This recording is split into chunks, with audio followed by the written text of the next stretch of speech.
This is a short video describing the Danfoss training by Advanced Motor Control. Here's the agenda. You can see that we go through training equipment description. We then go through the local control panel basics and the layout. Then we get straight into some hands-on exercises, and then we look at the VSD programming software. The VSD control connections, we have the power input and power outputs.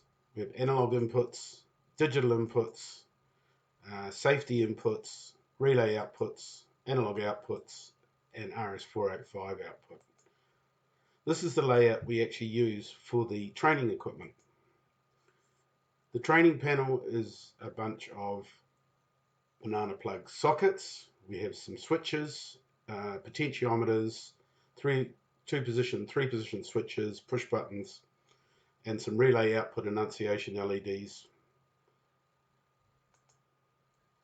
Simply remove the cover on the variable speed drive and remove the existing plugs, the pluggable plugs, including the relay plugs, the analogs and the digital plugs, and plug in the training equipment.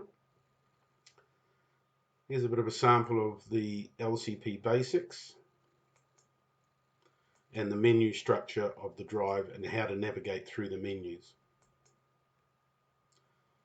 This is a look at an exercise, the basic layout. We have an exercise number, description, a brief circuit diagram of the drive, the wiring required to make the scenario work, the parameters required to make the scenario work, and then some comments and things to check once the exercise is completed.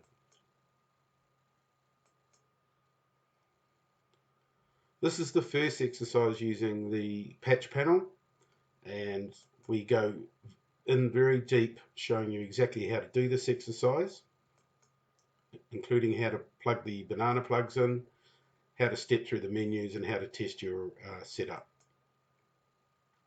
Right through to we do transfer of programs to and from the drive to the LCP, so we can transport the program between drives if we need to, or we can back the program up on the local control panel. We then look at customizing the display on the variable speed drive,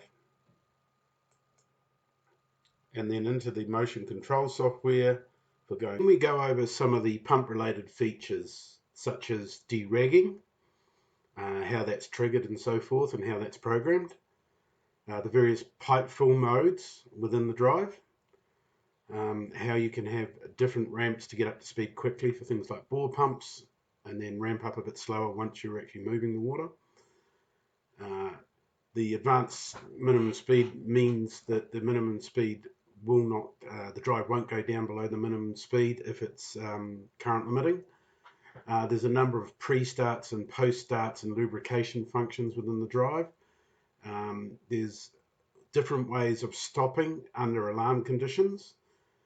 End of curve detection to see if you're overloading the pump with too much flow, for instance. Low flow or dry run detection. Sleep mode if there's no water being moved while the pump's spinning. Confirmations of things like flow switches, flow compensation, checking that check valves are opening and closing correctly, and you can also have timed actions for maintenance to bring up messages within the drive. The other thing that's quite important that you can do is bring up information displays on the local control panel. Let me show them how to program that. Thank you very much.